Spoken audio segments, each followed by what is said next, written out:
রে তিতলি, তোকে আমি কখন থেকে পড়তে বসতে বলেছি তো, তুই কিছুতেই পড়তে বসছিস না কেন বলতো? তুই কি ঠিক করেছিস যে আমার কোনো কথাই তুই শুনবি না? এই তো পড়তে না পড়তেই খেলা শুরু করে দিলি। তার মানে আমি কি বুঝবো বলতো, যে মায়ের কোনো কথাই তোরা শুনতে ভালো লাগে না? তুই জানিস সবার মেয়েরা এখন কত পড়াশোনা করে কত বড় মানের চাকরি করছে, তাদের মায়েদের কত সুখ কত আনন্দ। কিন্তু আর আমাকে দেখ, তোর জন্য আমি এই আনন্দ মনে হচ্ছে আর কোনোদিনই পাবো না। তুই আমাকে এই সুখ দিতে চাস না বল? কি আর করব, আমার এই পোড়া কপালে বুঝি ভগবান এই সুখ লেখেই নি। আমি মেয়ের জন্য যতই করি না কেন, মেয়ে আমার কথা ভাবেই না। এরকম কেন বলছো মা? আমি তো পড়তে চেষ্টা করি, কিন্তু আমি পড়তেই পারি না, আমার ভালো লাগে না পড়তে। আমি কি করব বলো তো? পড়তে বসলেই আমার খালি ঘুম পেয়ে যায়, মনে হয় কত পরিশ্রম হচ্ছে, আমি কিছুতেই পড়তে পারি না। আর এখনো তো পড়তে বসে আমার ঘুম পেয়ে যাচ্ছিল মা, তাই তো খেলতে শুরু করলাম। আমি কি করব বলো তো? আমিও চাকরি করতে চাই, কিন্তু পড়তে আমার ভালো লাগে না। এটা কোনো কথা হতে পারে না তিতলি, তোর ঘুম পেয়ে যায় বলে তুই পড়া ছেড়ে খেলা শুরু করে দিবি? এটার কি কোনো মানে হয় বলতো? আর পড়তে বসলেই পরিশ্রম লাগে, এই কথাটারই বা মানে কি? ভালোই তো পাকা পাকা কথা বলতে পারিস তুই। হ্যাঁ, পড়াশোনাটা পরিশ্রম না তো কি? আর পরিশ্রম না করলে, এই পড়াশোনা না করলে তোকে কে চাকরি দেবে শুনি? জ্ঞান বিদ্যা বুদ্ধি ছাড়া অর্থ উপার্জন করা যায় না, বুঝলি তো? তাই এইসব বাজে কথা না বলে পড়তে বস। সারাক্ষণ খালি এদিক ওদিক মন থাকে এই মেয়েটার। মা, আমি কি করব বলো? আমি তো বলছি আমার পড়াশোনা করতে ইচ্ছা করে না, কারণ আমার ওই পড়া মাথায় ঢোকে না। এই চাকরিটা আমি করতে চাই, কিন্তু আমার মাথায় পড়া না ঢুকলে আমার বই নিয়ে বসতে ভালো লাগে না, এর জন্যই আমার ঘুম পেয়ে যায়। তুমি কেন বুঝতে পারছো না মা? আমার মনে হয় কি, আমার পড়াশোনা ছাড়াই চাকরি হয়ে যাবে। এই তুমি এগুলো নিয়ে বেশি চিন্তা করো না, তুমি খোঁজ নাও তো মা, অনেকেই আছে এরকম পড়াশোনা না করেও এরকম রোজগার করছে। ওই ওই রজত দাদা আর ওই লিপিকা দিদিরা, ওরাও তো নাকি চাকরি করছে।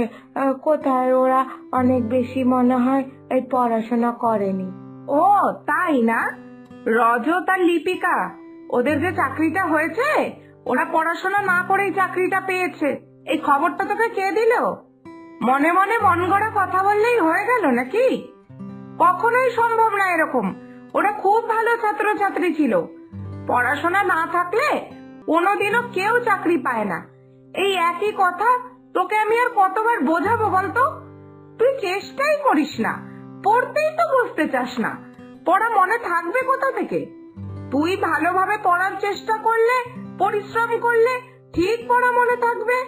এই একই কথা তোকে যে আমি আর কতবার বোঝাবো, কতবার বলবো, আমার নিজেরই ভালো লাগে না।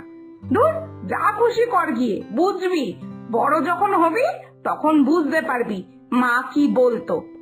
দূর, আমার যে পড়তে ভালো লাগে না, মা এটা বুঝতেই চায় না, শুধু বকাবকি করে আমাকে। না, দূর, পড়বই না। আমি ঠিক বড় হলে একটা কাজ খুঁজে চাকরি খুঁজে নেব। এই পড়াশোনা না করলেও কত চাকরি পাওয়া যায়, আমার এই পড়া ভাল লাগে না। তো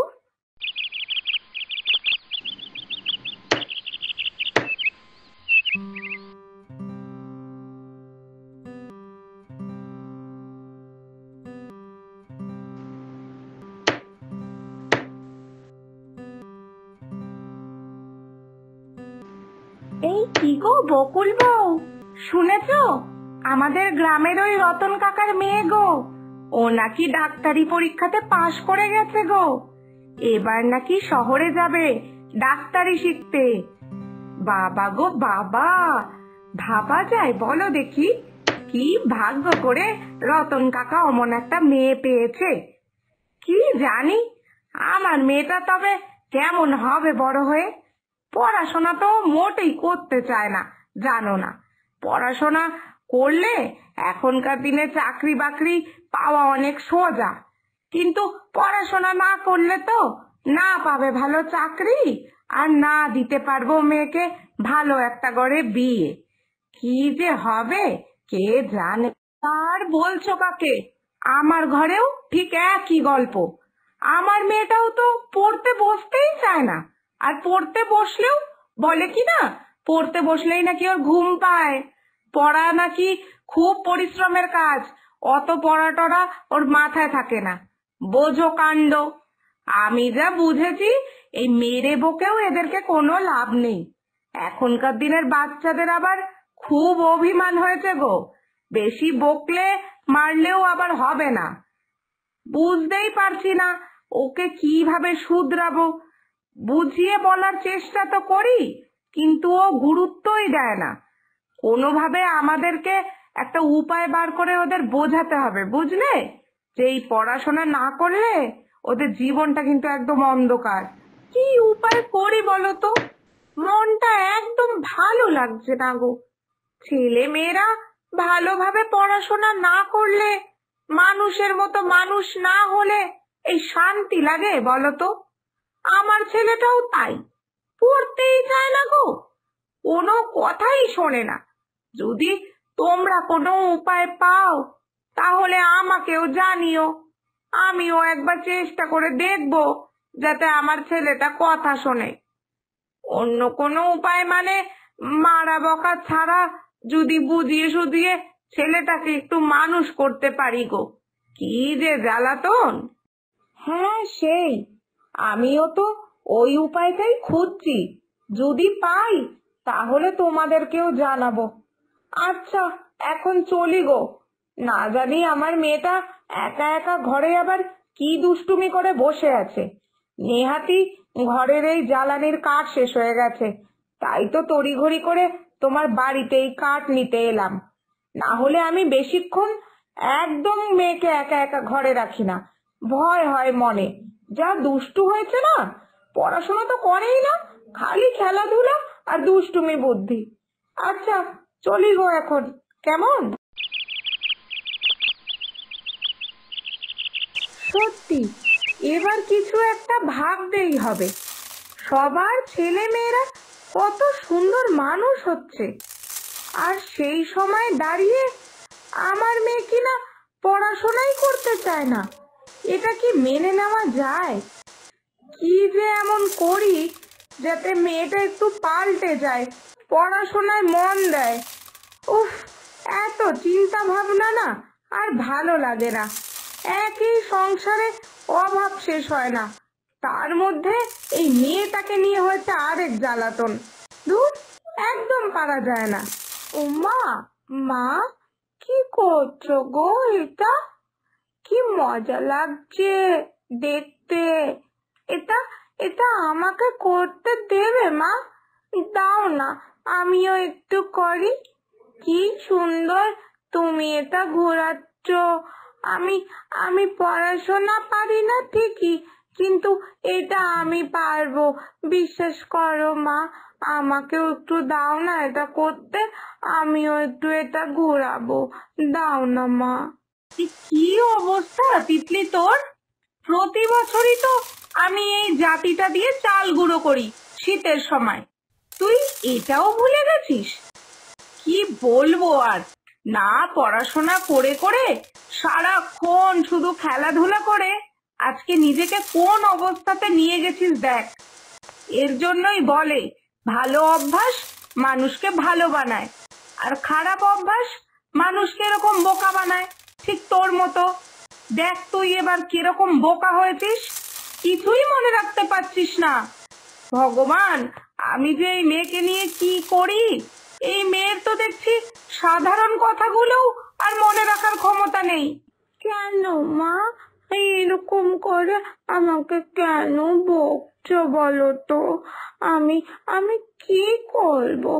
আমি তো এটাই বলছি যে আমার পড়াশোনা কিছু মাথায় থাকে না, আমি কিছু মনেই রাখতে পারি না, এর জন্যই আমার পড়তে বসতে ভালো লাগে না। তুমি এত কেন বকছো মা? না না, রাগলে হবে না, এটাই তো সুযোগ, এটাই সুযোগ তিতলিকে সব কথা বুঝিয়ে বলার। আচ্ছা তিতলি, তুই জিজ্ঞেস করলি না এটা আমি কি করছি? এটা আমি আসলে চাল গুঁড়ো করছি। যেই চাল দিয়ে, মানে যে চালের গুঁড়োটা দিয়ে তোর পছন্দের পিঠে বানাবো, বুঝলি? এই এই দেখ, আমি এই যে চাল দিলাম, এবার এটা আমি ঘোরাচ্ছি, আর ঘুরিয়ে ঘুরিয়ে চালটা গুঁড়ো করছি। বুঝতে পারছিস তো? এই চালগুলোকে এত পরিশ্রম করার পর গুঁড়ো করতে পারছি, আর যেই চালগুলো গুঁড়ো হয়ে যাবে তারপর সেই চালের গুঁড়োগুলো দিয়ে আমি তোর পছন্দের মতো পিঠে বানাবো। তুই যেই যেই পিঠে খেতে পছন্দ করিস, যেই যেই পিঠে খেতে চাস, আমি ওই পিঠেগুলো সব বানিয়ে দেবো। বাবা, তুমি পিঠে বানাবে? কি মজা! তাহলে তাহলে শোনো না মা, আমার জন্য না ওই পাটিসাপটা পিঠে, পুলি পিঠে, ভাপা পিঠে, আর ওই যে কি বলে ওটাকে, ও হ্যাঁ, সরা পিঠে, এগুলো এগুলো সব বানিও। হ্যাঁ, আমার খুব ভালো লাগে খেতে। আর আর হ্যাঁ, সবের মধ্যে একটুখানি গুড় দেবে। হ্যাঁ, গুড়ের পিঠে খেতে আমার খুব ভালো লাগে। তবে মা, এই এই চালের গুঁড়োটা দিয়েই তুমি সব রকম পিঠে বানাতে পারবে? হ্যাঁ পারবো তো, আমি এই চালের গুঁড়ো দিয়ে তোর জন্য সব রকমের পিঠে বানিয়ে দিতে পারবো।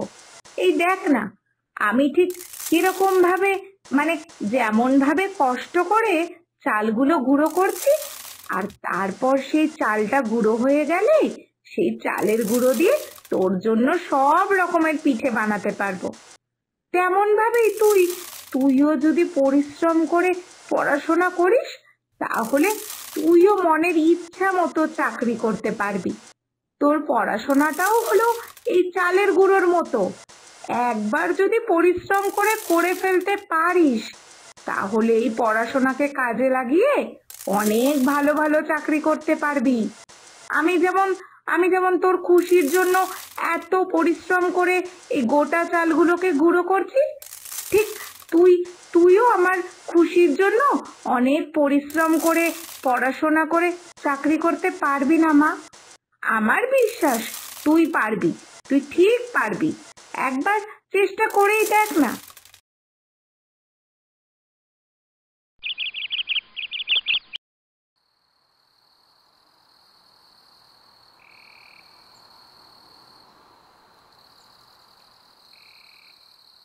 কিরে তিতলি, কখন থেকে তোর জন্য ভাত বেড়ে বসে আছি, সব ঠান্ডা হয়ে যাচ্ছে তো, খেতে আসছিস না কেন বলতো?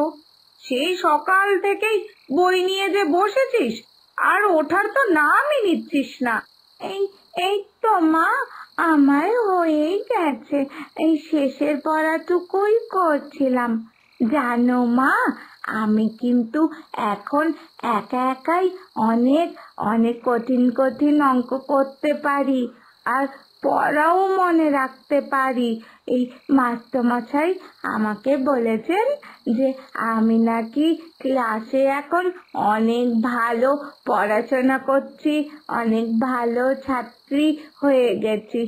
আমি যদি এইভাবেই পড়াশোনা করতে পারি, তাহলে নাকি আমি অনেক ভালো চাকরি পাবো।